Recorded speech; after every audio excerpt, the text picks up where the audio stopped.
अगर आप class 12th में इलेक्ट्रोकेमिस्ट्री पढ़ रहे हैं तो ये वीडियो आपके लिए गेम चेंजर है, क्योंकि हम करने जा रहे हैं NCERT line by line, question by question, वो भी स्टेप बाय स्टेप और आसान तरीके से। सवाल आता है ये वीडियो जरूरी क्यों है? क्योंकि आप देखिए, चाहे हाफ ईयरली एग्जाम हो, बोर्ड एग्जाम हो या इवन जेईई मेंस और नीट तक एग्जाम में भी 70% क्वेश्चन डायरेक्ट एनसीईआरटी से उठ के आते हैं। लेकिन पता है स्टूडेंट क्या गलती करते हैं? सॉल्यूशन पढ़ लिया या ऊपर ऊपर से देख लिया, जिसकी वजह से एग्जाम में सिली मिस्टेक्स कर देते हैं। लेकिन ये मिस्टेक आप नहीं करेंगे, क्योंकि इस मैराथन सेशन में हम एक एक क्वेश्चन को डिस्कस करेंगे, सिली मिस्टेक्स जो आप करते हैं वो डिस्कस करेंगे, प्लस टिप्स एंड ट्रिक्स जिससे आप क्वेश्चन को रिकॉल कर सकें, सही आंसर तक पहुंच सकें, उसका डिस्कशन भी करेंगे। तो डिस्ट्रैक्शन छोड़ो, पेन कॉपी उठाओ, हर पहले क्वेश्चन को अटेम्प्ट करो, फिर मेरे साथ उसका सॉल्यूशन देखो। So let's start with first question of NCERT. Let's discuss this question. How would you determine standard electrode potential of system Mg2+/Mg? इस क्वेश्चन के लिए सबसे पहले ये समझना जरूरी है कि मैग्नीशियम इज अ मेटल और magnesium is a more reactive metal than hydrogen which is non metal. अब यहां से ये बात समझ आती है कि magnesium being a reactive metal has very high tendency to lose electron and hydrogen has very high tendency to gain electron.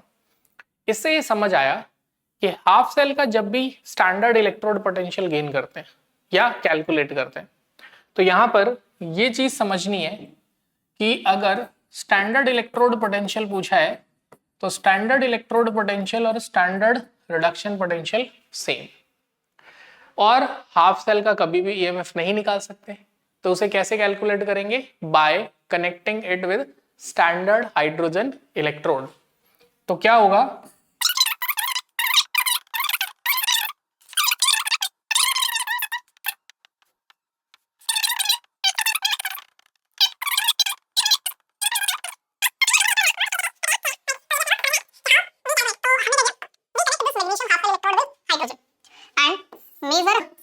Difference bye voltmeter. Voltmeter से इसका डिफरेंस मेजर कर लिया, क्योंकि स्टैंडर्ड हाइड्रोजन इलेक्ट्रोड का बीइंग अ रेफरेंस इलेक्ट्रोड, इसका EMF हमने 0 consider किया। ठीक है, तो ये वैल्यू 0 है, जो भी वैल्यू आएगी वो मैग्नीशियम की आएगी। अब इसमें नेक्स्ट स्टेप है ये सोचना कि magnesium as a anode act करेगा या कैथोड। तो again most of the metals are more reactive than hydrogen, तो they always act as a anode. तो magnesium metal will act as a anode Mg2+ and hydrogen electrode, standard hydrogen electrode act as a cathode। Standard hydrogen electrode में इसकी concentration H+ ion की fix होती है 1 molar ion, और hydrogen gas का pressure fix होता है 1 बार। यहां से हम एक रीडिंग आएगी that by this way we can calculate EMF of the cell. तो what is E naught cell, यहीं लिख देता हूं। तो देखो जरा, ई नॉट सेल क्या आएगा? E naught cathode minus anode. Cathode कौन है? स्टैंडर्ड हाइड्रोजन इलेक्ट्रोड, यानी इसका ईएमएफ क्या होगा? 0। तो what is E naught cell? E naught cell is negative of E naught of anode, जो कि यहां पे Mg2+ है। अब मोस्ट इंपॉर्टेंट बात, जो ध्यान देने वाली बात, यहां जो वैल्यू आएगी वो आएगी स्टैंडर्ड रिडक्शन पोटेंशियल, और यहां क्वेश्चन में पूछा है Mg2+ से Mg, यानी कि ऑक्सीडेशन पोटेंशियल। तो ये जो वैल्यू होगी that is in E naught cell की वैल्यू क्या आएगी? +2.37 वोल्ट। ठीक है, तो अगर स्टैंडर्ड रिडक्शन पोटेंशियल पूछा है तो that will be -2.37 volt. Clear है? Standard reduction potential oxidation potential is negative of standard oxidation potential. और हमें क्वेश्चन में जब हम ये फॉर्मूला लगाते हैं, इसमें दोनों वैल्यू रिडक्शन पोटेंशियल में होती है। इसका मतलब ये जो ई नॉट सेल है ये किसके इक्वल है? नेगेटिव ऑफ एसआरपी, और नेगेटिव ऑफ एसआरपी क्या होता है? एसओपी। तो हमारा आंसर आएगा +2.37 वोल्ट। यहां अगर हम वैल्यू रख दें -2.37 वोल्ट, तो वो आ गया हमारा E naught cell which is standard oxidation potential. Clear है? तो इस तरीके से हम फाइंड कर सकते हैं यूजिंग रेफरेंस इलेक्ट्रोड। तो बच्चा पूछेगा इसे बोर्ड्स में कैसे लिखना है, तो बोर्ड्स में इसे हम कैसे लिखेंगे, we can find standard electrode potential of this half cell magnesium oblique Mg by connecting it with standard hydrogen electrode and observing its reading, which is actually standard oxidation potential. But negative of standard oxidation potential means minus of 2.37 volt or E naught cell is standard reduction potential or electrode potential of magnesium. और ये मैंने आपको समझाने के लिए बनाया है और डिपेंड करेगा एग्जाम में कितने मार्क्स का आएगा, 3 मार्क्स और 5 मार्क्स। 5 मार्क्स का आएगा तो ये डायग्राम बनेगा, 2 या 3 मार्क्स का है तो जो मैंने बोला है वो सीधे लिख देना। Right, now let's move on to the next question. अगले क्वेश्चन पे चलते हैं। Can you store copper sulphate in zinc pot? Very very important question. क्या हम स्टोर कर सकते हैं? तो अगेन सबसे पहले हम ये बात जानते हैं कि zinc is more reactive than copper. जो जिंक है वो ज्यादा रिएक्टिव है कॉपर से, और मोर रिएक्टिव मेटल को एज अ पॉट यूज करेंगे तो कॉपर सल्फेट उससे रिएक्ट कर देगा और वो मेटल कोरोड हो जाएगा। तो zinc is more reactive than copper, therefore we can not store, हम स्टोर नहीं कर सकते कॉपर सल्फेट इन, जो कॉपर सल्फेट सॉल्यूशन है उसे जिंक के पॉट में। ये तो क्वेश्चन है। नाउ अब इसके बेस पे जो इस पे कॉन्सेप्ट इन्वॉल्व है उसे समझते हैं। What is the concept involve? ठीक है, तो देखिए कॉन्सेप्ट समझना बहुत जरूरी है कि why is it so. Concept है learn a reactivity series. Reactivity series क्या है? पीसीएस मैजेंटल, P for potassium, C for calcium, then sodium, S for sodium, magnesium, mesental, aluminium, zinc, iron, nickel, tin, lead। ये जो reactivity series है वो किस में है? डिक्रीजिंग ऑर्डर में। मींस जो आगे मेटल है वो बहुत ज्यादा रिएक्टिव है। ये बहुत ध्यान से समझना, बच्चों को बहुत डाउट रहता है। यहां पे ये समझना है, first thing this is decreasing order. पहली चीज तो समझनी है ये डिक्रीजिंग ऑर्डर है रिएक्टिविटी सीरीज का। ओके, तो decreasing order of reactivity series.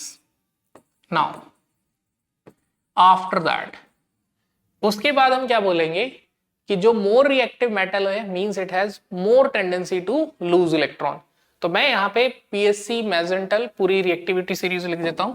है चाप, है copper mercury silver gold platinum. ठीक है, तो ये भी हमें याद रखना। तो अब देखो इस रिएक्टिविटी सीरीज को अगर हम देखें तो रिएक्टिविटी सीरीज में क्या हो रहा है? जिंक आगे आ रहा है, कॉपर पीछे आ रहा है। Means zinc is more reactive. अब समझो इसको बड़े ध्यान से इस बात को कि zinc is more reactive than copper means zinc has more tendency to lose electron than copper. यानी कि zinc has tendency to lose electron than copper.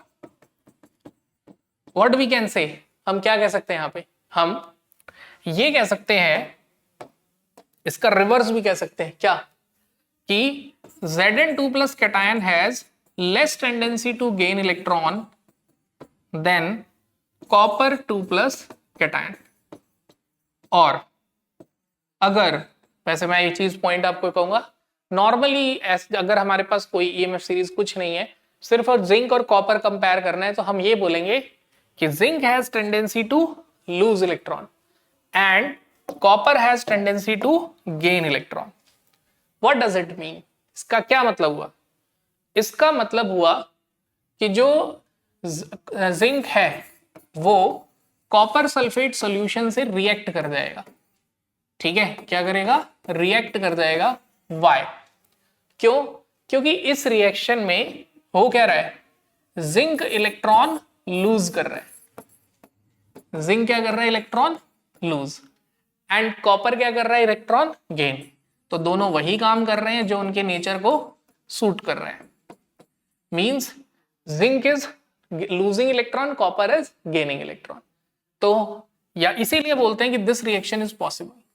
अब अगर ये रिएक्शन पॉसिबल है तो आप आंसर बोलोगे, यानी कि जिंक के पॉट में कॉपर सल्फेट रख देंगे तो रिएक्शन हो जाएगी, जिंक का पॉट धीरे धीरे ऑक्सीडाइज हो जाएगा और उस पर कॉपर डिपॉजिट हो जाएगा, यानी वो कंटेनर खराब हो जाएगा। इसीलिए हमने बिगिनिंग में बोल दिया no we can not store. अब इस चीज को क्या है, और मेमोरी से कनेक्ट करो, विजुअल मेमोरी से। जैसे कॉपर सल्फेट का कलर ब्लू होता है, अगर ब्लू कलर के सॉल्यूशन कॉपर सल्फेट को जिंक के पॉट में डाल देंगे, विद टाइम ब्लू कलर धीरे धीरे फेड होने लगेगा और जिंक का कंटेनर डिसॉल्व होने लगेगा। तो इस तरीके से दिमाग में याद रखो, तो हम इसे ऐसा नहीं कर सकते। इसी से खोज हुई थी डेनियल सेल या गैल्वेनिक सेल से। एक्सीडेंटली हुआ भी यही था कि कॉपर सल्फेट के सॉल्यूशन में जिंक की रॉड गिर गई थी और देखा कुछ टाइम बाद कुछ और गिरा होता किसी और सॉल्यूशन में, पता नहीं चलता, लेकिन क्योंकि यहाँ कॉपर सल्फेट का कलर ब्लू था इसलिए और एक विजिबल चेंज नजर आया सभी को कि ये ब्लू कलर डिसअपियर हो गया है और सॉल्यूशन थोड़ा सा गर्म हो गया है। तो ये समझ आया कुछ एनर्जी रिलीज हो रही है जिसे हम यूज कर सकते हैं, और वहां से दिमाग में आइडिया है yes we can prepare electrochemical cell. तो यहां से मैं बोलूंगा इस कंसेप्ट को समझने के बाद इस चीज को अंडरस्टैंड करो और इस कॉन्सेप्ट को रिमेंबर भी करो कि मोर रिएक्टिव मेटल कैन डिस्प्लेस, जो मोर रिएक्टिव मेटल होते हैं वो डिस्प्लेस कर सकते हैं less reactive metal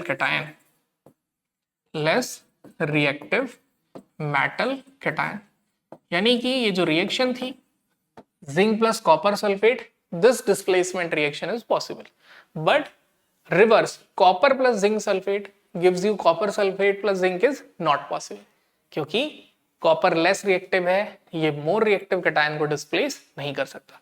keep thinking, जब तक समझ ना आए सोचते रहो, ये जैसे ही क्लियर हो गया समझ लो 80% इलेक्ट्रोकेमिस्ट्री की प्रॉब्लम खत्म हो गई। ठीक है, चलो let's move on to the next question. तो ये क्वेश्चन देखते हैं, consult table and suggest 3 substance that can oxidise ferrous ion. तो टेबल को देख के आंसर देना है, मींस वैल्यूज आपको मेंशन होगी। तो देखिए इस क्वेश्चन में कॉन्सेप्ट क्या है। कॉन्सेप्ट ये है कि आपको एक पॉइंट याद रखना है कि वी हैव अ सीरीज जिसमें सभी का स्टैंडर्ड इलेक्ट्रोड पोटेंशियल या स्टैंडर्ड रिडक्शन पोटेंशियल गिवन होता है। तो अगर हमारे पास स्टैंडर्ड रिडक्शन पोटेंशियल जिस एलिमेंट का ज्यादा होगा वो रिड्यूस होगा, element which has higher SRP will reduce. अब जिसका स्टैंडर्ड रिडक्शन पोटेंशियल हाई होगा वो रिड्यूस होगा, तो डेफिनेटली जिसका कम होगा वो क्या होगा, oxidise. And which has lower, जिसका लोअर एसआरपी या एसओपी होगा वो क्या होगा, oxidise. This is the concept और इसी बेसिस पे सोचना है। तो जब आप ईएमएफ की टेबल देखेंगे तो आप क्या देखेंगे, जो स्टैंडर्ड इलेक्ट्रोड पोटेंशियल या स्टैंडर्ड रिडक्शन पोटेंशियल है, जब Fe3+ चेंज होता है Fe2+ में, यानी फेरिक को फेरस में आने के लिए वैल्यू चाहिए 0.77 वोल्ट। इट मींस फेरस को फेरिक में ऑक्सीडाइज करने के लिए वो सभी एलिमेंट्स यूज होंगे जिनका एसआरपी वैल्यू 0.77 वोल्ट से ज्यादा है।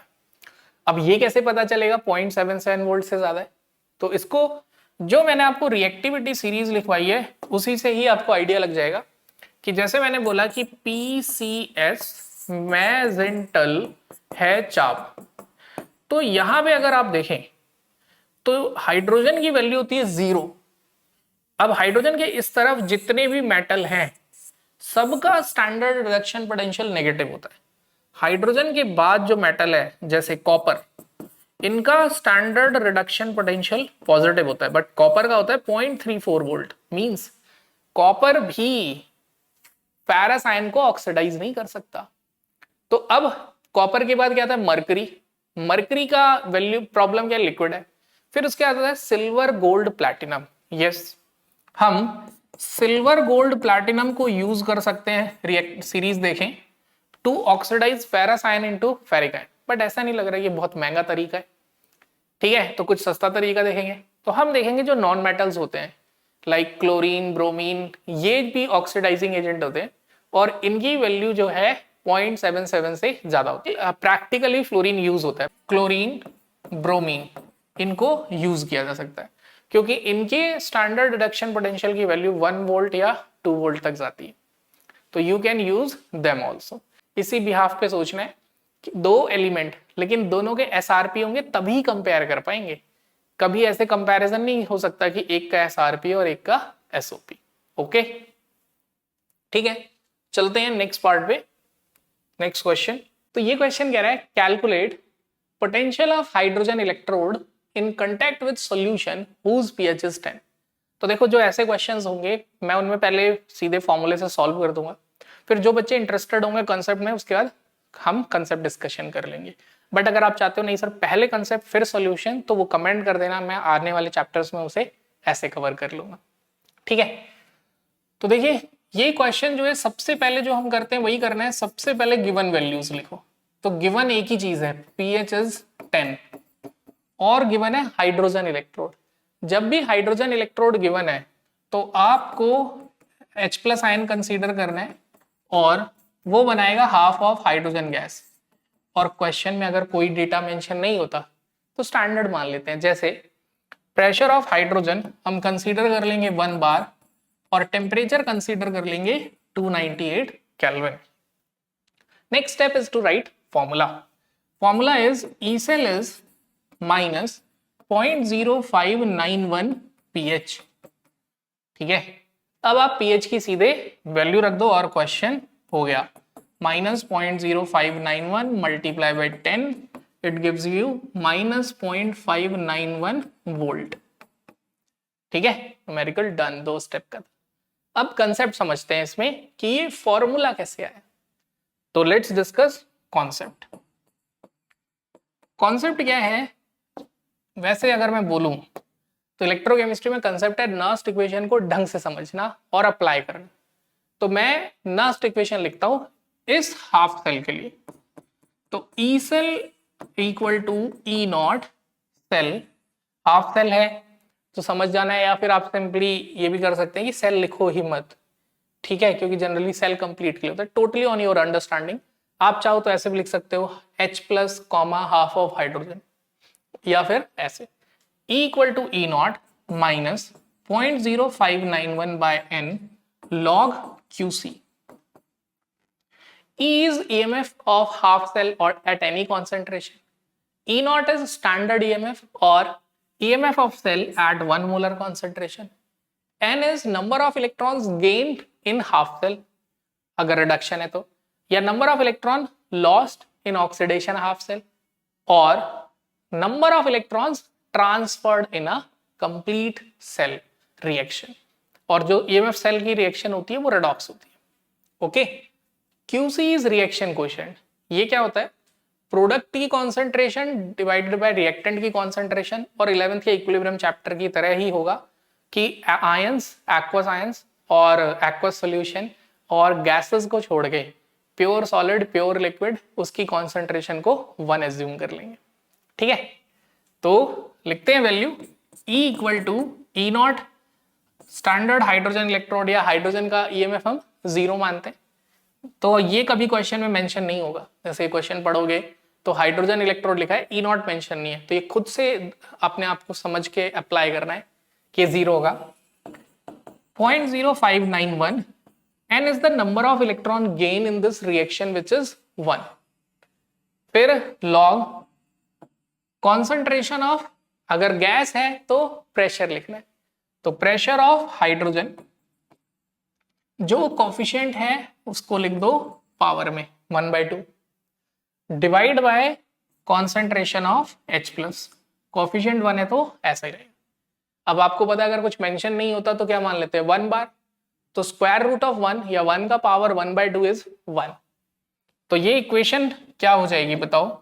तो दिस इक्वेशन विल बिकम, देखो E is -0.0591 log 1 by concentration of H plus। अब आपको log की प्रॉपर्टी पता है क्या, कि log 1 by x is equal to minus log x। अब ये प्रॉपर्टी अगर log की पता है तो log 1 by h plus is equal to minus of log h plus। और हमने 11th में पढ़ा है कि minus log of h plus क्या होता है, pH। तो ये फॉर्मूला फाइनली क्या हो गया, -0.0591 pH। ठीक है, तो दिस इज द कंसेप्ट। अगर ये समझ आया तो कमेंट करिए कि EMF of the cell pressure of gas के डायरेक्ट है या इनवर्स, या H प्लस आयन कॉन्सेंट्रेशन के डायरेक्ट है या इनवर्स। मतलब अगर H प्लस कंसेंट्रेशन इंक्रीज करेंगे तो EMF पे क्या असर पड़ेगा, या हाइड्रोजन गैस का प्रेशर इंक्रीज करेंगे तो EMF पे क्या असर पड़ेगा। तो ये देखो, क्वेश्चन को या कंसेप्ट को सीखने का जरूर उस पे बेस्ड क्वेश्चन करने चाहिए या सोचना चाहिए। जैसे मैं आपको बोल रहा हूँ कि डायरेक्ट या इनवर्स, इस सोचने से वो और ज्यादा स्ट्रांगली आपके दिमाग में इम्प्रिंट हो जाएगा। चलो नेक्स्ट क्वेश्चन देखते हैं। Calculate EMF of the cell. Cell reaction mention है निकल और Ag प्लस कैटायन की, और E0 सेल मेंशन है 1.05 वोल्ट, और EMF ऑफ द सेल पूछा है। तो this question is very easy, सीधे फॉर्मूला बेस्ड है, जो भी चीजें हैं वो कैलकुलेशन है। तो obviously step 1 of this question is right given values. तो गिवन वैल्यूज में सबसे पहले हम क्या करते हैं, गिवन डेटा लिख देते हैं।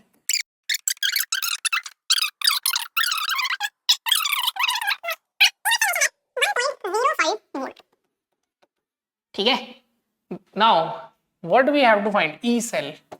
एम क्या है, व्हाट इज एम? एम है to find E cell of this reaction. तो इसे कैसे फाइंड करेंगे, बाय नस्ट इक्वेशन। तो बस अगर इस चैप्टर में मैं बात करूं ना, तो सबसे इंपॉर्टेंट है नस्ट इक्वेशन समझना और उसको अप्लाई करना, बहुत इंपॉर्टेंट है। तो बस लिखो नस्ट इक्वेशन,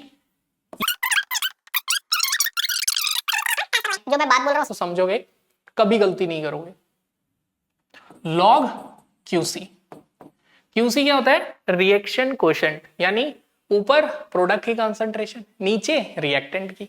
ठीक है, तो हम वैल्यूज सॉल्व कर देते हैं। E0 सेल इज 1.05 माइनस 0.059 में लिख रहा हूं, बट दिमाग में 0.06 चलना चाहिए। यानी कि कॉपी पे, आंसर शीट पे, बोर्ड पे जब आप लिख रहे होंगे तो 0.059 लिखो, बट रफ शीट में कैलकुलेशन 0.06 मान के, बहुत एरर नहीं आता।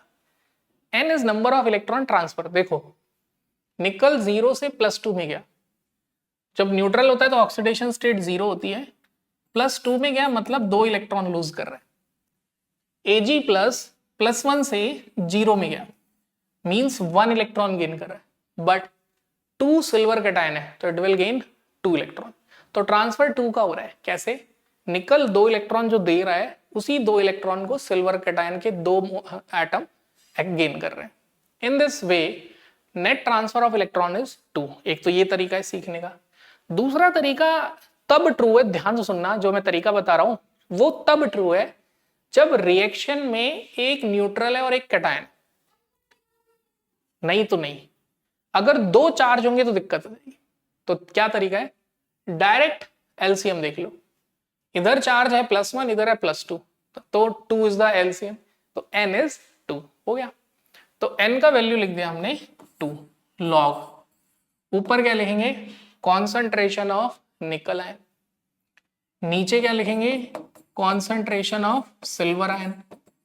This is another point of mistake, बहुत ध्यान से सुनना। ये बच्चे जब भी एग्जाम में आंसर ना मैच करे, या घर पे प्रैक्टिस कर रहे हो आंसर मैच ना करे, तो तुमने या तो n की वैल्यू गलत हुई होगी पहली, वो सही है, तो दूसरी गलती ये की होगी, क्या, जो कोफिशिएंट था उसको आप पावर में नहीं ले गए, यानी स्क्वायर नहीं किया। ये सेकंड मिस्टेक है जो बच्चे करते हैं। बस मैं कैलकुलेशन में तो इतनी ज्यादा नहीं करते, क्योंकि बहुत ज्यादा टफ यहाँ कैलकुलेशन नहीं है। टफ कैलकुलेशन सिर्फ सॉल्यूशन चैप्टर में ही है। 0.0591/2 log निकल की कॉन्सेंट्रेशन है 0.16, ठीक है, और इसको मैं 2 इंटू 10⁻³ का स्क्वायर लिख सकता हूं। तो अब इस कैलकुलेशन को आप क्या करते हैं, रफ वर्क में कर सकते हो, ठीक है।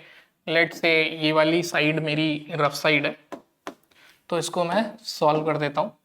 0.16, ठीक है, बुक एग्जाम में तो क्या करना है, स्टेप बाय स्टेप लिख देना। 2 का स्क्वायर 4, 10⁻³ का स्क्वायर हो गया 6, ठीक है। तो अब क्या होगा, ये डेसिमल हटाएंगे तो नीचे आ जाएगा 100, ठीक है। तो ये क्या हो गया, 4 से 4 गया, तो व्हाट यू विल गेट 4/10⁻⁻4 या 4 इंटू 10⁻⁴, ठीक है। बस अब इसको मैं यहां लिख दूंगा, तो मुझे क्या मिला, 1.05 माइनस 0.02955 लिखूंगा, लेकिन मैं इसे 0.03 मान के कैलकुलेशन करूंगा, वो इजी होगा। लॉग ऑफ सॉल्व करके कितना है देखो, 4 इंटू 10⁻⁴। नेक्स्ट, अब जो अगला स्टेप है इसमें, ठीक है, जो अगला स्टेप आपको यहां पे समझना है वो ये है कि अब इसकी कैलकुलेशन करनी है, ठीक है। तो क्या करने वाले हैं देखो, अब लॉग की प्रॉपर्टी लगाएंगे। तो लॉग ए बी क्या होता है, लॉग ए प्लस लॉग बी। तो लॉग ऑफ 4 इंटू 10⁻⁴ को हम क्या मानेंगे, that is our rough work ना, तो इसे हम मानेंगे log 4 प्लस log 10⁻⁴। log 4 होता है 0.6 और 10⁻⁴ हो जाएगा 4 log 10। log 10 क्या होता है 1, तो दिस इज 4.6। क्या हो गया ये 4.6।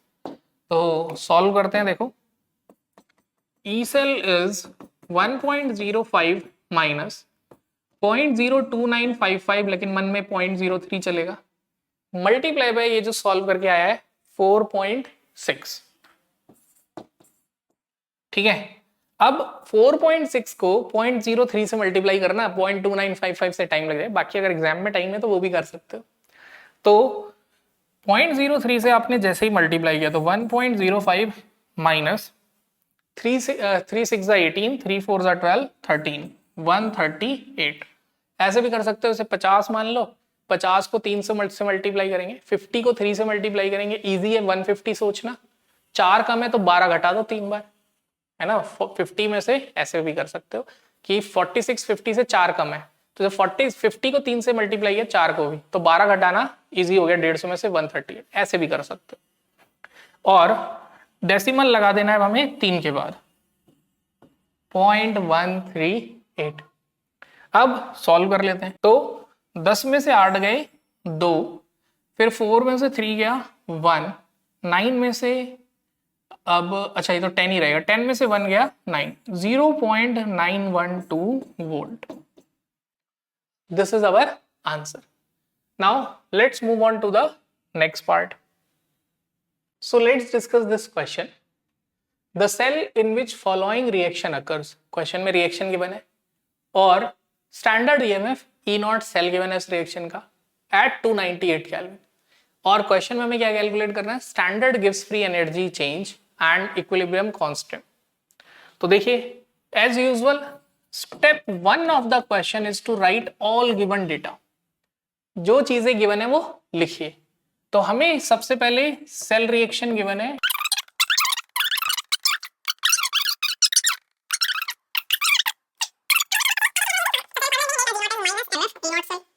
फिर हम क्या करेंगे, वैल्यू सब्स्टिट्यूट करेंगे। What is the value of n, n is number of electrons transferred. देखो आयरन +3 से +2 में गया, +3 से +2 में जाएगा, 1 इलेक्ट्रॉन गेन करेगा, ठीक है। डिफरेंस देख लिया करो, ऑक्सीडेशन स्टेट का डिफरेंस ही इलेक्ट्रॉन गेन या लॉस होता है। बट 2 है, आयरन कितने 2, तो 2 फेरस आयन क्या करेंगे, वो 2 इलेक्ट्रॉन गेन करेंगे। फिर इसके बाद बच्चा मुझसे क्लास में पूछता है सर हाउ वी नो ये रिडक्शन है, तो मैं बोलूंगा रिडक्शन का मतलब होता है घटना। जहां भी ऑक्सीडेशन स्टेट घट रही है, चाहे 0 से -1 जा रही है, 0 से -2 या +3 से +2 या +4 से +2, वो सब रिडक्शन है, या +2 से 0। और जहां इंक्रीज हो रही है वो ऑक्सीडेशन। जैसे आयोडीन के केस में बच्चा पहले -1 नंबर ला रहा था, फिर लाया 0, तो इंक्रीज ग्रोथ तो हुई उसकी। तो इसकी ऑक्सीडेशन स्टेट पहले -1 थी, फिर 0, यानी क्या हुआ, ऑक्सीडेशन।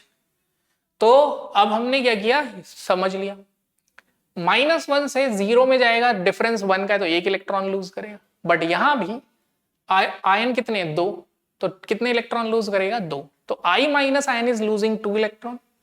एंड Fe3+ से जब Fe2+ में गए, ferric ion is gaining 2 electron for 2 Fe3+। एक Fe3+ के लिए एक ही गेन हो रहा है, तो नेट ट्रांसफर कितने का हुआ, 2। ठीक है, तो व्हाट यू कैन से, ऐसे कह सकते हो तरीका इसका, डिफरेंस इन ऑक्सीडेशन स्टेट, जो कि हमेशा पॉजिटिव ही होगा, अब आपकी मर्जी है, प्रोडक्ट माइनस रिएक्टेंट लो। तो 0 - 1 यानी डिफरेंस कितना हुआ, मैग्नीट्यूड 1 मल्टीप्लाई बाय आगे जो नंबर है 2, तो यहां नंबर ऑफ इलेक्ट्रॉन लॉस हो गया 2। ऐसे ही, ठीक है, इसी तरीके से सोच सकते हैं किसके लिए, फेरस आयन के लिए भी, कि फेरिक आयन Fe3 से गया Fe2 में, तो 2 - 3 मैग्नीट्यूड का डिफरेंस कितना आया, 1 multiply by number of ions 2। तो इधर इलेक्ट्रॉन कितना गेन हुआ, 2, और उधर कितना लॉस हुआ, 2। तो इलेक्ट्रॉन ट्रांसफर कितना हुआ, 2। बोलो समझ आया। तो इस तरीके से निकालते हैं n is 2। Now what is f? f is Faraday's constant, जिसकी वैल्यू होती है 96500 कूलम। तो 96500 multiply by E0 cell given है क्वेश्चन में, कितना, 0.236 वोल्ट। अब हम इसको क्या करेंगे, मल्टीप्लाई। तो सिंपल है, वैसे ही तो कैलकुलेशन आप कर लोगे, बट मैं फिर भी थोड़ा सा राउंड ऑफ करना सिखा देता हूं। डेसिमल हटाया तो नीचे 3 0 आ गई, ठीक है, तो 2 0 ऐसे चली गई। फिर उसके बाद हमने क्या किया, 2 से कैंसिल किया 5, 965 को 5 से क्या कर दिया, डिवाइड, तो ये हो गया 193 मल्टीप्लाई बाय 236। अब 193 को 190 मान लेते हैं, 236 को 240 मान लेते हैं, ठीक है। तो 190 इंटू 240 लगभग आंसर एक्यूरेट आया, क्योंकि लगभग इसको जितना बढ़ाया इसको इतना ही घटाया है। तो 45600 joule, and it can be written as 45.6 kilo joule. This is our approx answer, ठीक है, क्लियर है। Next is delta G naught के बाद निकालना है इक्विलिब्रियम कांस्टेंट Kc। तो लेट्स यूज नेक्स्ट फॉर्मूला। अगला फॉर्मूला क्या कहता है, 8.314 जूल। ध्यान देना, जूल, यानी कि ये जो वैल्यू है जूल में है, और ये हमने किलो जूल में कन्वर्ट किया है, तो हम किलो जूल वाला डेटा नहीं लेते, जूल वाला ले लेते हैं। 456। अब देखो यही, इसे एग्जैक्ट करना ही सही है, क्योंकि अप्रोक्सीमेशन लेने से एंटी लॉग लेके बहुत ज्यादा एरर आ जाएगा, ठीक है। तो एक्यूरेट ही कर लो उसको। तो जो ये एक्यूरेट वैल्यू है, जैसे 45.6 है, ठीक है, बट एग्जैक्ट वैल्यू 45.54 है, ठीक है, यानी 45540। तो 45540 जूल माइनस 2.303, आर की value 8.314 joule per kelvin per mole, and temperature is standard है या गिवन है 298 केल्विन, ठीक है, and temperature is 298 log Kc, okay. So 45540, देखो अप्रोक्सीमेट तो मैं कर दूंगा, 8 2 16, या 1 मिनट, हाँ, आर की वैल्यू जब 8.314 होती है और टेम्परेचर 298 होता है, तो 8.314 को हमेशा 25/3 लो। क्या लो, 25/3। तो 25/3 लेने का क्या फायदा है कि ये वैल्यू 2500 हो जाएगी, याद हो जाएगा कि ये 300 मान लो और इसको 25/3, तो वैल्यू इज 2500। तो फेयर कॉपी में नहीं करना है, इसको मैं यहाँ बता रहा हूँ रफ कॉपी में करके, बोर्ड में तो यहाँ पे तो ऐसे ही दिखाना है कि मैंने ऐसे ही सॉल्व किया। तो ये आ गया 45540 लिख रहा हूँ, बट आपको पता है कि हमने ये राउंड ऑफ किया है 45.6 यानी 45,600 और ये मल्टीप्लाई करके कितना आया 2500 multiply by 2.303। This is minus log KC, negative sign भी इधर ले आते हैं। और लॉग देखना सीख लो, लॉग बुक देख के ही ये सॉल्व होगा। ठीक है, तो मैं आपको बता देता हूं कि इसे सॉल्व करोगे तो वैल्यू कितनी आएगी 7.981। ठीक है, लॉग केसी, बट क्वेश्चन में तो केसी निकालना है। तो केसी जो होता है दैट इज, केसी की वैल्यू क्या होगी एंटी लॉग, केसी क्या होगा एंटी लॉग ऑफ 7.981। अब आप बोलोगे कि सर ये लॉग एंटी लॉग देखना सिखा दो, तो देखो काफी सारे वीडियोस हैं यूट्यूब पे, वहां देख सकते हो, नहीं तो मैं इस पे शॉर्ट बना रखा है मैंने, वो देख लो, वहां से आप आराम से कैलकुलेट कर लोगे कि एंटी लॉग में हमेशा जो नंबर आगे होता है वो पावर में चला जाता है, प्लस है तो प्लस की पावर, माइनस है तो माइनस की पावर, तो ये हो गया 10⁻⁷ हो जाएगा। और 0.981 ये भी लॉग और एंटी लॉग का रिवर्स होता है, जैसे log 8 होता है 0.9, log 9 होता है 0.95, ये 0.95 के आसपास है, तो 0.95 का उल्टा क्या आ गया 9, तो ये 9 होगा। अप्रॉक्स आंसर तो मैं बता दे रहा हूं कि क्या होगा ये 9, बट एग्जैक्ट होगा 9.57। लॉग और एंटी लॉग अपोजिट होते हैं, तो आपको ऐसा सीखना है कि log 8 इज 0.9, log 9 इज 0.95। ठीक है, देखना जरा बोर्ड पे, तो एंटी लॉग ऑफ 0.95 क्या होगा, उल्टा चलेगा, log 9 0.95 है तो एंटी लॉग ऑफ 0.95 इज 9। तो अप्रोक्सीमेट आंसर तो मैं बता दूंगा कि 9 × 10⁻⁷ होगा, यानी मेंस और नीट में तो नियर बाय पहुंच जाओगे, बट बोर्ड्स में एग्जैक्ट ही सॉल्व करना। ठीक है, let's move on to the next question. तो ये क्वेश्चन क्या कह रहा है, why does conductivity of a solution decrease with dilution. तो यहां पर कंडक्टिविटी की डेफिनेशन इंपॉर्टेंट है, अगर कंडक्टिविटी की डेफिनेशन पता है तो क्वेश्चन हो गया। कंडक्टिविटी की डेफिनेशन होती है conduction of ions present in 1 ml of the solution पर यूनिट वॉल्यूम। तो पर यूनिट वॉल्यूम में जो आयंस कंडक्ट करते हैं दैट इज कंडक्टिविटी।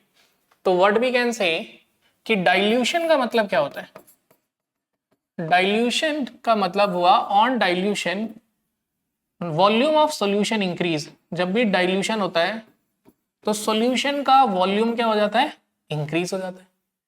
अब अगर वॉल्यूम ऑफ सॉल्यूशन इंक्रीज होगा तो डाइल्यूशन पे एक और चीज है, आयंस तो सेम रहेंगे। बीकर में पहले समझा लिख देता हूं, क्योंकि बोर्ड्स में क्या लिखना है वो फिर मैं एक्सप्लेन कर देता हूं। तो अभी सुन लेते हैं, on dilution volume of solution increases, as a result number of ions per unit volume decrease, जिसकी वजह से number of ions per unit volume decrease होते हैं। हेंस कंडक्टिविटी यानी कि कापा भी क्या होगा डिक्रीज, क्योंकि कंडक्टिविटी यही होती है conduction by number of ions per unit volume.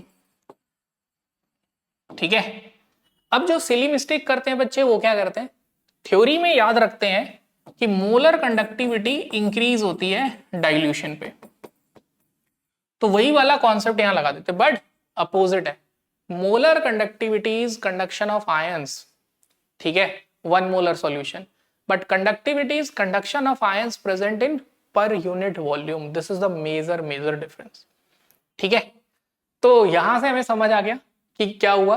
तो डाइल्यूशन पे क्या हुआ, मैं थोड़ा सा इसको डायग्राम वाइज समझा देता हूं क्या हुआ। देखो ध्यान रखना, एक होता है हायर कॉन्सेंट्रेशन, एक होता है लो कॉन्सेंट्रेशन। जब मैं बोल रहा हूं कॉन्सेंट्रेशन चेंज कर रहे हैं तो इसका मतलब सॉल्यूट का अमाउंट चेंज कर रहे हैं, और जब मैं बोल रहा हूं कि डाइल्यूशन कर रहे हैं तो मतलब सॉल्वेंट का अमाउंट चेंज कर रहे हैं, रेफरेंस में चेंज हो जाती है टर्म। तो देखो ये एक सॉल्यूशन है जिसके अंदर प्लस माइनस फिक्स थे, और अगर इसको देखा जाए तो क्लियरली दिख रहा है कि इस सॉल्यूशन में number of ions per unit volume कुछ हैं। इस सॉल्यूशन में number of ions per unit volume कुछ हैं। अब मैंने क्या किया, इसमें डाइल्यूशन किया, यानी कि सॉल्वेंट ऐड किया। सॉल्वेंट ऐड किया तो उसकी वजह से सॉल्वेंट यहां तक पहुंच गया, लेकिन नंबर ऑफ आयंस तो सेम ही रहे। ये नंबर ऑफ आयंस क्या रहे, सेम। तो नंबर ऑफ आयंस अब क्या हो गए, दूर दूर हो गए, क्योंकि उन्हें ज्यादा स्पेस मिल रहा है। ये बिल्कुल वैसे ही है कि एक छोटी बेंच पे 3 लोगों को बिठा दिया है और एक बहुत बड़ी बेंच पे 3 लोगों को बिठा दिया है। तो अब ये जो लोग थे उन लोगों को जगह ज्यादा मिल गई, तो क्या हो जाएंगे, दूर। दूर होने की वजह से number of ions per unit volume, ठीक है, number of ions per unit volume क्या होगा, कम। तो कंडक्टिविटी भी क्या हो जाएगी, लेस। इधर number of ions per unit volume मान लेते हैं वो छोटा सा वॉल्यूम ये है, इधर जितने आयंस होंगे इधर उससे कम होंगे, तो इधर कंडक्टिविटी ज्यादा होगी और इधर कंडक्टिविटी कम होगी, क्योंकि कंडक्टिविटी डिफाइन ही है कि पर यूनिट वॉल्यूम यानी 1 ml में जितने आयंस करंट कैरी करते हैं। That's why on dilution conductivity decreases. And molar conductivity क्यों डिक्रीज होती है, क्योंकि डाइल्यूशन पे मोलैरिटी कम हो जाती है। Molarity is number of moles per litre. यहां number of moles per litre जो भी है इधर तो कम हो गए ना, इसलिए यहां पे इंक्रीज हो जाता है। तो never confuse conductivity with molar conductivity. This is the major silly mistake almost 80% of student do. Now अगला क्वेश्चन कह रहा है how to calculate molar conductivity of water. तो इस क्वेश्चन में कॉन्सेप्ट तो ये इन्वॉल्व है कि water is a weak electrolyte and we can not find molar conductivity of weak electrolyte because it attain equilibrium after some time. Okay, तो infinite dilution पे value नहीं निकाल सकते, और अगर इनफाइनाइट पे वैल्यू नहीं पता तो गिवन कॉन्सेंट्रेशन पे भी नहीं निकाल सकते, क्योंकि डिबाय-हकल-ऑनसेकर इक्वेशन का क्या कहना है कि गिवन कॉन्सेंट्रेशन पे जो मोलैरिटी होती है इनफाइनाइट में से जो ग्राफ होता है गिवन कॉन्सेंट्रेशन में से वो माइनस करो। अब वीक का जब ये नहीं पता कर सकते तो ये कहां से पता करेंगे, ठीक है। तो क्या करेंगे, तो वीक इलेक्ट्रोलाइट की वैल्यू फाइंड करने के लिए हमारे कौन काम आया, एप्लीकेशन ऑफ कोलरॉच लॉ। तो this question is application of Kohlrausch law. Kohlrausch law states that कि सारे आयंस फ्रीली माइग्रेट करते हैं, यानी कि अगर मुझे मोलर कंडक्टिविटी निकालनी है किसकी, फॉर्मिक एसिड की, अगर मुझे मोलर कंडक्टिविटी निकालनी है फॉर्मिक एसिड की, तो मैं उसके मोलर कंडक्टिविटी ऑफ कैटायन के और एनायन के सम कर दूंगा तो मेरी वैल्यू आ जाएगी। और ये मैं फाइंड कर सकता हूं किससे, स्ट्रॉन्ग से, तो ये वैल्यू आ जाएगी। यानी इसका law of independent migration of ion है। ओके, तो अब सेम वे अगर यहां पे वाटर लिख देते हैं, ठीक है, तो H2O it gives you H plus और OH माइनस। कोलरॉच लॉ से ही वैल्यू निकल सकती है। कैसे, अगर मुझे molar conductivity at infinite dilution of strong acid या स्ट्रॉन्ग इलेक्ट्रोलाइट HCl का पता चल जाए तो इनफाइनाइट डाइल्यूशन पे let's say this value is Y। अब जब मैं इन दोनों को जोड़ूंगा, क्यों जोड़ूंगा, क्योंकि मुझे चाहिए H प्लस और OH माइनस ताकि ये मिल जाए। तो जब मैं इन दोनों को ऐड करूंगा तो मुझे H और OH तो मिलेगा, लेकिन लाइफ में जब हम कुछ चाहते हैं तो कई बार वो चीज भी आती है जो नहीं चाहते हैं। तो कौन आया साथ में, Cl और Na, ये मुझे नहीं चाहिए, तो मैं क्या करूंगा, एक और स्ट्रॉन्ग इलेक्ट्रोलाइट लूंगा NaCl, कैटायन की वैल्यू लिख दूंगा और एनायन की, और इसको अगर मैं माइनस कर दूं, ठीक है, इसको अगर माइनस कर दूं तो जो मुझे नहीं चाहिए वो भी खत्म हो गया। तो yes, using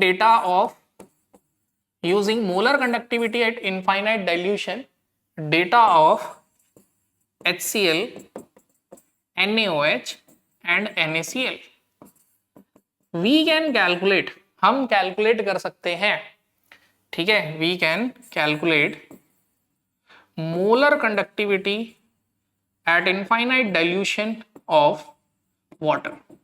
Let's move on to this question.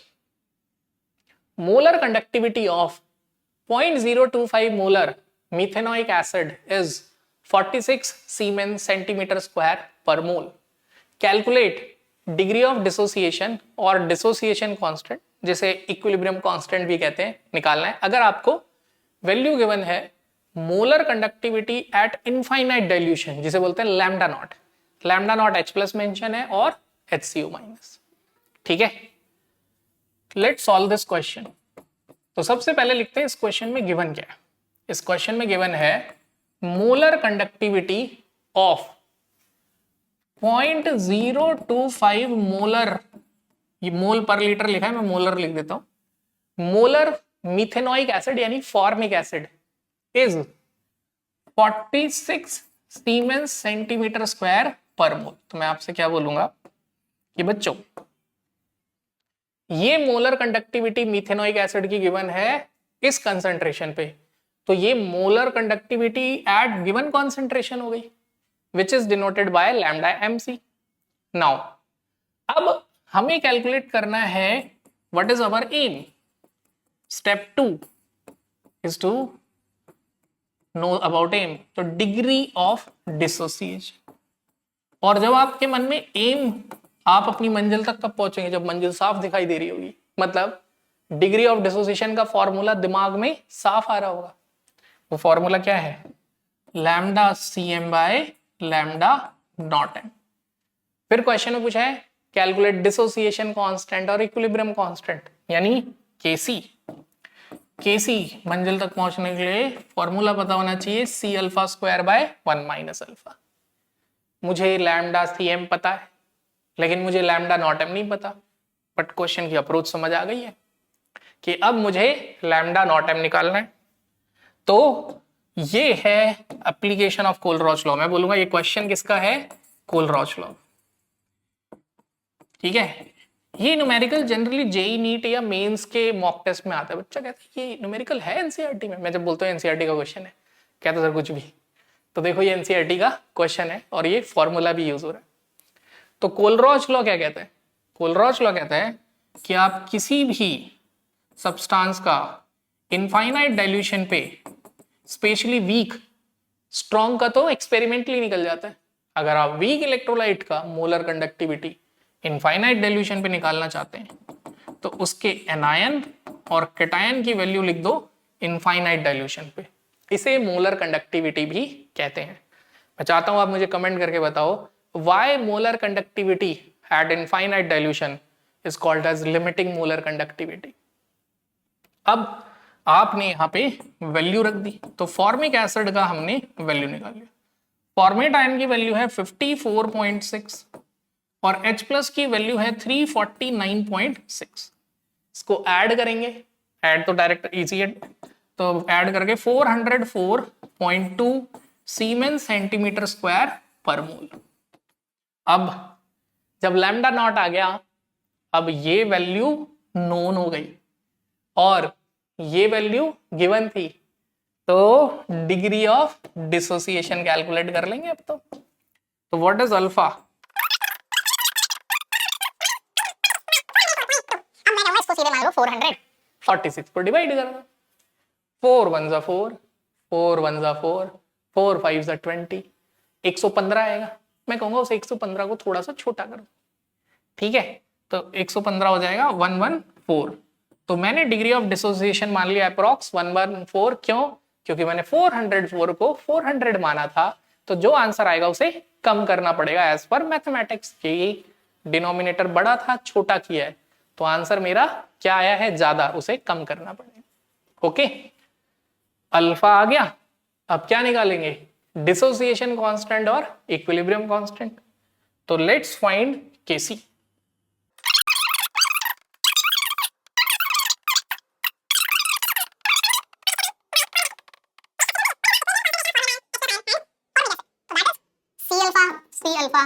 C into 1 minus alpha. प्रश्न आता है क्या अल्फा इग्नोर करना है, तो देखो जरा अल्फा हम इग्नोर करते हैं when it is less than 10%, but यहाँ अल्फा 11% है, तो अल्फा इग्नोर नहीं कर सकते। और ऑफलाइन में जब बच्चों को ये बात बोलता हूँ घबरा जाता है, अरे सर इतनी मुश्किल कैलकुलेशन, मैं तो छोड़ ही दूंगा इस क्वेश्चन को। मैं बोलता हूँ नहीं, अप्रोक्सीमेशन सिखा ही मैं इसलिए रहा हूँ कि ऐसे क्वेश्चन करके आओ, क्योंकि ये तो बहुत आसान है। कैसे? C इज 0.025, आप सबको पता है 0.25 1/4 होता है, तो 0.025 क्या होगा 1/40। अल्फा 0.114 का square and this is 1 minus 0.114। तो देखो देखने में तो लग रहा है भाई ये तो दुनिया का वो क्वेश्चन है जो कभी सॉल्व नहीं होगा, ठीक है। तो 0.886 लग रहा है ना बड़ा मुश्किल। अब देखो मैं वर्बली सॉल्व करवाऊंगा आपको, तो मैं चाहता हूं कि इसीलिए कि अप्रोक्सीमेशन सीखो, क्योंकि न्यूमेरिकल में घबराना नहीं है। मैं कहूंगा टॉपर्स ट्रिक है जो मैं तुम्हें बता। कैसे करना है इसको, मान लो 11 या 0.11, 11 का स्क्वायर क्या होता है 121, ध्यान से सुनना 121। 0.025 को मान लो 1/40, क्या आप 121 को 4 से डिवाइड नहीं कर सकते? 11 का स्क्वायर 121, उसे 4 से डिवाइड करोगे क्या आएगा? तो ये इजी है कि 4 3 12, ठीक है। तो क्या आया कि 3 की टर्म में आ गया, तो मैंने 121 को 3 से डिवाइड किया, 4 3 12।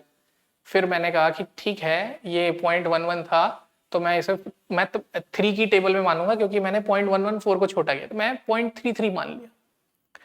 अब 0.33 को क्या 0.8 से डिवाइड करना मुश्किल है? बिल्कुल भी नहीं, बिल्कुल भी मुश्किल नहीं है। 8 3 24, 33 दिमाग में चल रहा है मेरे, 33 को 8 से डिवाइड कर रहा हूँ, 8 3 24, 8 4 32, 4 पे जा रहा है क्लोज। बट ये 0.88 है तो 4 तक तो नहीं जाऊंगा, 3 पॉइंट समथिंग करके लिख दूंगा। बाकी मैंने बोला है कि डेसिमल वाली चीजें तुम खुद से कर सकते हो, ठीक है। तो देखो मैं तुम्हें पहुंचा दिया आंसर तक कि मैं 4 से थोड़ा सा छोटा लिख दूंगा, तो मैं 4 से थोड़ा सा छोटा अप्रॉक्स लिख दूंगा 3.5 इंटू 10⁻⁻⁴। और पता है एक्यूरेट आंसर है 3.67 इंटू 10⁻⁻⁴। तो इसलिए क्वेश्चन में कभी भी घबराना नहीं है, अप्रोक्सीमेशन का हाथ पकड़ के रखो, सेकंड बेस्ट मेथड है, ठीक है। और अगर आप इस तरीके से प्रैक्टिस करोगे तो न्यूमेरिकल से डर खत्म हो जाएगा। Okay, so let's move on to the next question. ये क्वेश्चन कहता है if a current of 0.5 ampere flow through a metallic wire for 2 hours, एक मेटल की वायर से करंट पास हो रहा है 2 आवर्स के लिए, तो बताइए कितने इलेक्ट्रॉन फ्लो होंगे थ्रू वायर्स, ठीक है। तो इस क्वेश्चन में सबसे पहले गिवन वैल्यू लिख लेते हैं। गिवन क्या है? करंट की वैल्यू 0.5 एम्पियर, और क्या गिवन है? Time 2 hours. अब क्वेश्चन में एम पता होना चाहिए, पूछा गया है what is the M of the question. तो एम है हमारा टू फाइंड करना नंबर ऑफ इलेक्ट्रॉन्स, कि उस वायर में कितने इलेक्ट्रॉन्स क्या हो रहे हैं, पास हो रहे हैं, फ्लो कर रहे हैं उस वायर से, ठीक है। तो देखिए अब इस क्वेश्चन को करने के लिए सबसे पहले आपको क्या पता होना चाहिए कंसेप्चुअली। तो सबसे पहला जो स्टेप 1 होगा that is to convert time into seconds, मतलब 2 आवर्स को सेकेंड में चेंज करना। 1 hour is equal to 3600 seconds, तो 2 hours is 7200 second, that is our step 1। Step 2 is to calculate charge, and charge का फॉर्मूला क्या होता है? Charge is always electron, current into time. What is the value of current? That is 0.5 ampere. What is the value of time? That is 7200 seconds. तो अगर इसको multiply कर दे तो definitely ये 1/2 है, तो what is your answer? 3600 coulomb.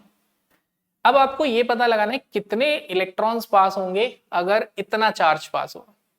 Okay, तो यहां मैं आपसे बोलूंगा फैराडेज कांस्टेंट को अंडरस्टैंड करिए।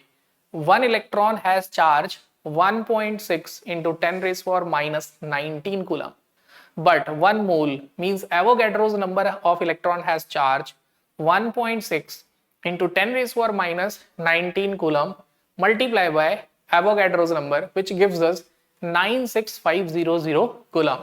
So what we can say कि जो 1 फैराडे चार्ज होता है 96500 कूलम इज चार्ज ऑन कितने इलेक्ट्रॉन पे होता है? Avogadro's number 6.022 into 10 raise to power 23 electrons. Unitary method लगाते हैं। देन 3600 कूलम चार्ज कितने इलेक्ट्रॉन्स पे होगा? तो आप क्या करेंगे? 6.022 इंटू 10 रेज टू पावर 23, इसको डिवाइड करेंगे 96500, तो 1 कूलम में कितने इलेक्ट्रॉन आते हैं वो आगे, मल्टीप्लाई बाय 3600 कूलम। ठीक है, तो अब यहां से हम आंसर कर सकते हैं एंड आंसर हमारे लिए इजी है। कैसे? घबराना नहीं है। देखो ये 6 है और ये 36 है, 6 को 36 से आराम से मल्टीप्लाई कर। ठीक है, तो जैसे ही इसे मल्टीप्लाई करोगे तो यू विल गेट 216। जनरली ये पता होता है हमें 6 का क्यूब। 216 उसको 965 से डिवाइड करना है। अगर ये 1000 होता तो 216 होता 0.216, लेकिन ये 965 है तो 0.216 से थोड़ा सा कम लिख देंगे ना, 220 लिख देंगे। 216 या 220, 225 लिख देंगे, तो बस हो गया अप्रोक्सीमेशन। और हमारे पास वैल्यू आ गई 0.225 into 10 raise to power 23 electrons.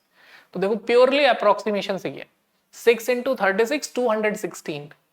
अब अगर ये 1000 होता तो 0.216 होता, लेकिन डिनोमिनेटर 1000 से कम है तो आप 0.216 को थोड़ा सा बड़ा कर दो।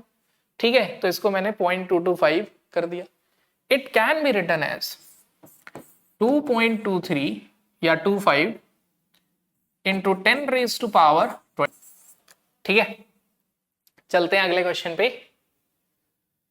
Suggest list of metals that can extract इलेक्ट्रोलिटिकली।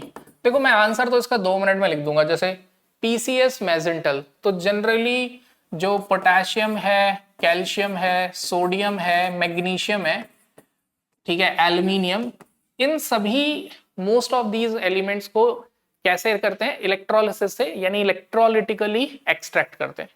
This is the answer. अब कंसेप्ट सोचते हैं व्हाई। देखिए इन सभी को एक्सट्रैक्ट करने के लिए रिड्यूस करना पड़ेगा। अब इसे रिड्यूस करने के लिए इसको कोई रिड्यूस करे, ठीक है, इनसे ज्यादा हायर ऐसा एलिमेंट चाहिए जिसका ऑक्सीडाइज होने की टेंडेंसी हो।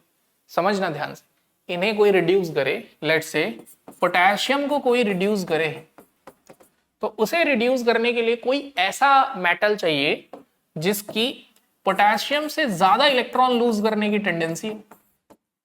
इट मींस पोटेशियम से ज्यादा रिएक्टिव हो। बट मेटल्स खुद अपने आप में इतने ज्यादा रिएक्टिव हैं कि इनसे ज्यादा रिएक्टिव मेटल ढूंढ के अगर हम एक्सट्रैक्ट करने की कोशिश करेंगे इट विल कॉस्टली और yield is very very low. तो इसलिए इनको करंट पास करके ही एक्सट्रैक्ट कर लिया जाता है जो मोस्ट रिएक्टिव मेटल्स होते हैं। तो most reactive metals like potassium, calcium, sodium, magnesium, aluminium is extracted electrolytically. Reason? Because they are very reactive, क्योंकि ये बहुत ज्यादा रिएक्टिव होते हैं, and has very low tendency to reduce and high tendency to oxidise, and has very less tendency to reduce. ठीक है, तो metals ही नहीं है इन्हें रिड्यूस करने के लिए। Generally metal reduction is difficult for them, या किसी एलिमेंट से जो रिडक्शन है वो क्या है? डिफिकल्ट है। ओके, तो दैट्स व्हाई आवर आंसर। तो अब आपको कॉन्सेप्ट भी समझ में आना चाहिए व्हाई, और ये भी पता होना चाहिए, दोनों ही पता होना चाहिए। ठीक है, चलो अगले क्वेश्चन पे चलते हैं। Consider the reaction. ये रिएक्शन 11 से ही मैं बच्चों को बोलता हूं याद कर लो कि डाइक्रोमेट आयन जो है वो क्या हो रहा है? रिड्यूस हो रहा है। तो कंसीडर द रिएक्शन, मैं दोबारा लिख देता हूं रिएक्शन। और ये जो डाइक्रोमेट होता है, आप ये भी कह सकते हैं जितने क्रैकर्स होते हैं दिवाली पे जो पटाखे होते हैं उनमें एक कंपोनेंट ये भी होता है। तो दिवाली में जो पटाखे होते हैं आप देखो जनरली कौन सा कलर होता है? ऑरेंज, येलो और ग्रीन। तो देखो डाइक्रोमेट का कलर ऑरेंज होता है, Cr3+ का कलर ग्रीन होता है। तो डाइक्रोमेट आयन एसिडिक मीडियम में ये बना रहे, रिएक्शन गिवन है। What is quantity of electricity, यानी कि वो चार्ज पूछ रहे हैं। अब जब इलेक्ट्रिसिटी पूछता है दिमाग में आता है आई पूछ रहा है या क्यू पूछ रहा है, क्योंकि करंट में और चार्ज में सिर्फ रेट का फर्क है। चार्ज इलेक्ट्रॉन है और इलेक्ट्रॉन के फ्लो को करंट बोल देते हैं। लेकिन क्लियर देखो, इसीलिए कहता हूं स्टैंडर्ड बुक से क्वेश्चन किया करो। बच्चा मेरे पास कई बार आ जाता है, सर ये क्वेश्चन में क्लियर नहीं हो रहा। See and this is NCERT is a standard book and it's clearly mentioning quantity of electricity in coulomb, मतलब क्यू निकालना है, needed to reduce 1 mole of dichromate ion. तो देखो, तो इस क्वेश्चन में अगर हम देखें ये 1 मोल है, तो 1 मोल ऑफ डाइक्रोमेट आयन को रिड्यूस करने के लिए कितने इलेक्ट्रॉन चाहिए? 6 मोल। तो we need 6 mole of electron, ठीक है। एंड वी ऑल नो कि 1 electron has charge 1.6 into 10 raised to -19 coulomb and 1 mole का मतलब एवोगैड्रोस नंबर, मैं कहता हूं मोल को हमेशा एवोगैड्रोस पढ़ो, of electron has charge 1.6 into 10 raised to -19 multiply by Avogadro's, ठीक है। तो this is charge on 1 electron, ठीक है, and this is charge on 1 mole of electron which is 96500 coulomb. तो 1 मोल ऑफ डाइक्रोमेट आयन को convert करने के लिए कितना चाहिए? तो 1 mole of dichromate ion require charge, कितना चार्ज चाहिए? तो 6 मोल ऑफ इलेक्ट्रॉन। तो 1 mole of electron has charge 1 Faraday. कितना चार्ज है? 1 फैराडे। तो 6 मोल ऑफ इलेक्ट्रॉन हैज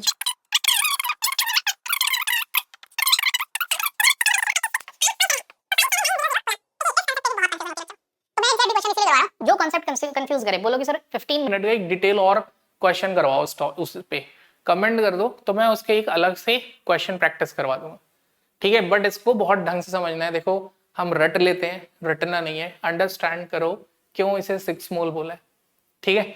जैसे अब ये चेक करने के लिए समझ आया नहीं, कमेंट करो अगर ये हाफ मोल होता, इस रिएक्शन को रिवर्स कर दूं मैं और पूछूं कि 1 मोल ऑफ Cr3+ को डाइक्रोमेट में चेंज करने के लिए कितने फैराडे चार्ज चाहिए, ये कमेंट कर दो कि 1 मोल ऑफ Cr3+ को डाइक्रोमेट में चेंज होने के लिए कितना इलेक्ट्रॉन या कूलम ऑफ चार्ज चाहिए।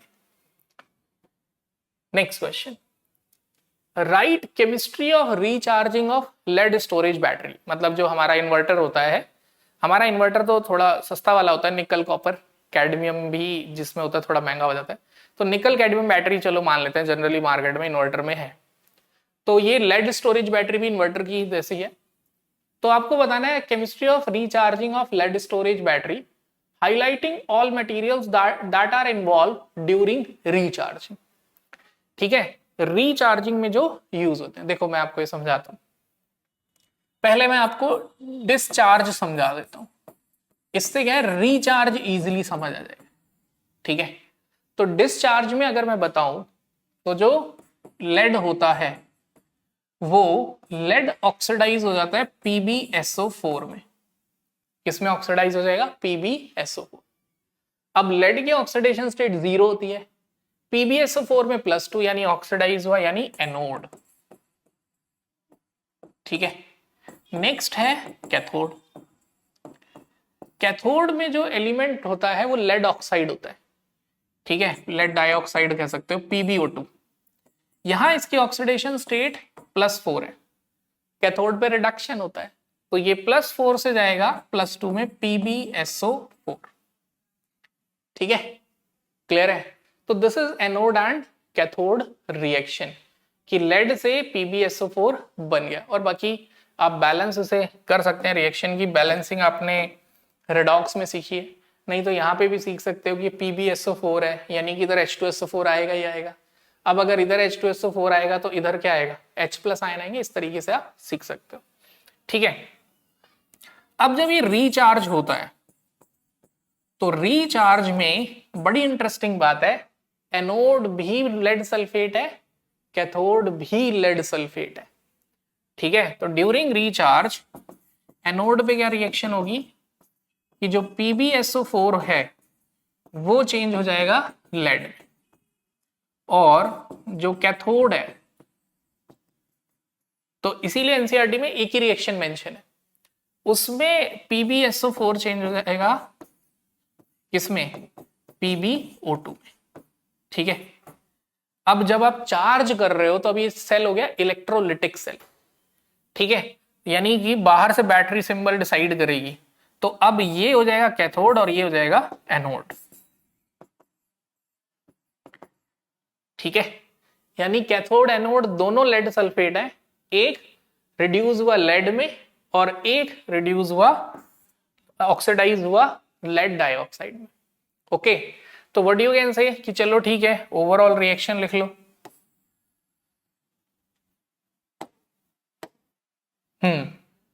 तो एनसीईआरटी ने ये भी पूछा कि आप ये बताओ material that are involve during recharging. Recharging में मटेरियल कौन से इन्वॉल्व है, तो रीचार्जिंग में इन्वॉल्व है सिर्फ लेड सल्फेट। क्या इन्वॉल्व है, लेड सल्फेट। ठीक है, तो ओवरऑल जो इसकी रिएक्शन होती है वो क्या होगी, अगर हम रिवर्स करके लिखेंगे तो यू कैन से, मैं 2 बार लिख देता हूं ताकि आपको समझ आए, एक एनोड है और एक कैथोड है। यानी कि लेड सल्फेट क्या हुआ, कंज्यूम, ये आंसर मिल गया, प्लस यहां लिख देता हूं, प्लस वाटर होता है H2O। अब दोनों किस में कन्वर्ट होंगे, Pb प्लस PbO2 में। और ये जो ये है ना SO4 ये बैलेंस होगा किससे, 2H2SO4 से। ओके, तो this is the reaction during recharge. और डिस्चार्ज में पूछें तो ये रिएक्शन रिवर्स लिख दो। ठीक है, यहां मैं आपको ये समझाना चाह रहा हूं, एक चीज और है जो समझ नहीं आती कि जब भी बैटरी डिस्चार्ज होगी रिचार्ज होती है तो उसमें जो एसिड डला होता है सल्फ्यूरिक एसिड, उसकी डेंसिटी कम होती जाती है, और जैसे जैसे डेंसिटी कम होती है EMF भी कम होता है। तो ऑब्वियसली उसे कंज्यूम तो नहीं कह सकते रिएक्शन में, हाँ, बट ये कहेंगे कि डेंसिटी कीप्स ऑन डिक्रीजिंग, और एक लेवल के बाद डेंसिटी कम होते ही कहते हैं कि बैटरी खराब हुई, क्योंकि अब वो रिचार्ज एंड डिस्चार्ज नहीं हो सकता। ओके, तो this is a very nice question. ठीक है, अब यहाँ पे दिस इज अ रिएक्शन जहां पे एसिड अपने H+ आयंस लूज कर रहा है, बट वो देखा जाएगा with respect to number of moles. Okay, तो कमेंट करना। Next part, suggest 2 materials other than hydrogen that can be hydrogen and oxygen that can be used as fuel in fuel cell। तो देखो fuel cell क्या होता है, जो combustion से hydrogen oxygen gas है उनको दोबारा से इलेक्ट्रिकल एनर्जी में कन्वर्ट कर रहा है, यानी हाइड्रोजन ऑक्सीजन फ्यूल सेल। तो कहते हैं इसके अलावा बताओ, तो देखो 1 लाइन में तो आंसर मैं 1 मिनट में लिख देता हूं कि that is methane and methanol cell. ठीक है, तो देखो ये एनसीईआरटी क्वेश्चन है, जेई ने पूछा है। ओके, ये भी एनसीईआरटी क्वेश्चन है, जेई ने भी पूछा है, नीट ने भी पूछा है। तो मैं ये बता रहा हूं कि एनसीईआरटी का तो हर क्वेश्चन टच हुआ है, अब जेई में तो मीथेन एंड मीथेनॉल, मतलब ये ऐसे क्वेश्चन है कि कौन सा फ्यूल सेल है, तो मीथेन एंड मीथेनॉल है। तो मैं यहां आपको बोलूंगा कि हालांकि ये क्वेश्चन 1 मार्क का बोर्ड में आएगा, खत्म हो गया, बट थोड़ी सी एक्स्ट्रा नॉलेज रख लेते हैं कि अगर ये हाइड्रोजन ऑक्सीजन फ्यूल सेल की जगह अगर हमसे कभी पूछ लिया जाए कि यहाँ पे एनोड और कैथोड कौन होगा, तो वो भी हमें पता।